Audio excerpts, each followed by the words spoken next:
Today we will be doing some very simple ink blending to create a gorgeous card. Stay tuned.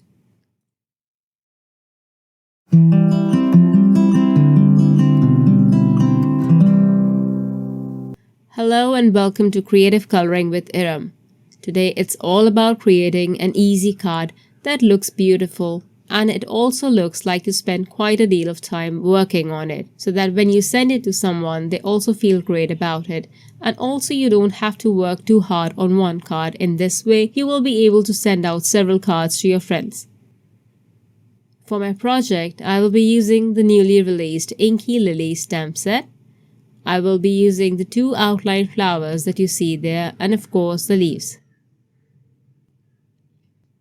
I will heat emboss the images in pure white embossing powder. I'm going to first prep the 80 pounds Crest white cardstock that I have here from Altenew with anti-static powder.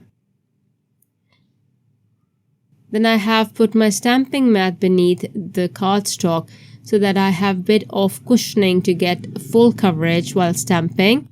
And then I will stamp the images in embossing ink.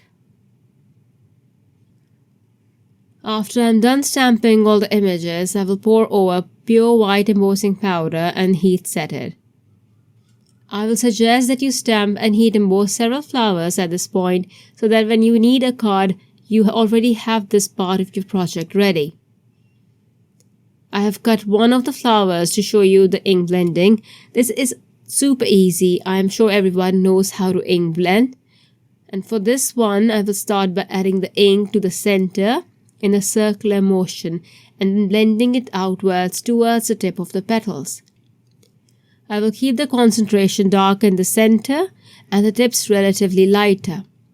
For this, I'm using the Rubellite Dye Ink. You can even bounce off your blending tool onto the palette before applying ink onto the cardstock, though I don't mind the smudges as they will be covered up due to the intense concentration of the ink in the center.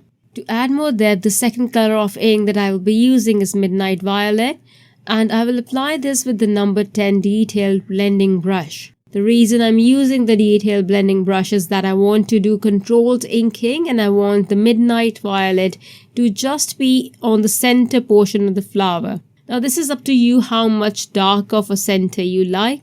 I stopped when I liked the look of my flower. So you can go as light or as dark as you want, and you can even skip this step. Though I do like the two-tone of the flower. This does give a lot of fourth dimension to the flower. For the leaves, I will start by applying lime dye ink as light color. And for the dark color, I chose to go with the mountain pine dye ink. You don't have to work very hard in blending it perfectly. Once the ink dries, the ombre looking leaves will look beautiful.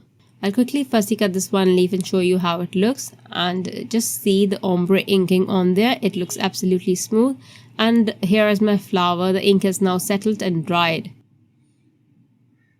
Now this is not a necessary step, but I thought this would step up my flowers. They will look prettier and different. So I have this white gel pen. I will go ahead and color in the stamens first, and it's not the only thing that I will do. I will also add quite a few specks and dots on the petals to add variation and interest and make my flower stand out. And this does look very pretty, don't you agree? This is a Woodgrain White paper up close from Altenew. I will use the largest die from the Halftone Nesting Circles die set and die cut a circle out of this. I will also die cut another circle out of spare white cardstock to layer my wood grain one to make it sturdy.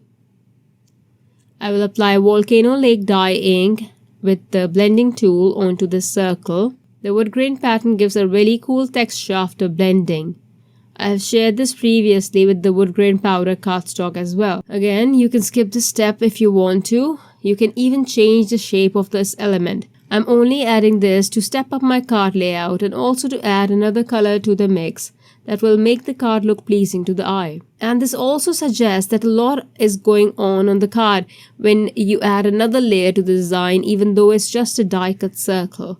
You can even use a colored cardstock instead of ink blending one, but I do like the wood grain pattern mixed with ink blending, so this is why I'm adding this paper.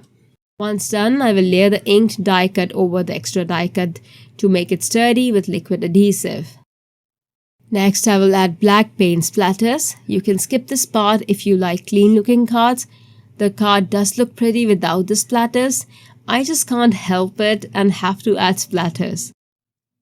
Then adhere the wood grain die cut with foam tape. And then apply foam tape onto the images and adhere them over the circle die cut. Add some more paint splatters if you want to. I will then stamp my sentiment, and you can do this before you adhere the images. And that's it. I will just add a few crystals and my card is ready. How quick and easy was this card to make, and it does look very nice after putting it together, doesn't it? And that sentiment is absolutely perfect. Altenew does have some great uplifting sentiment stamps. Thank you for watching, everybody. Bye.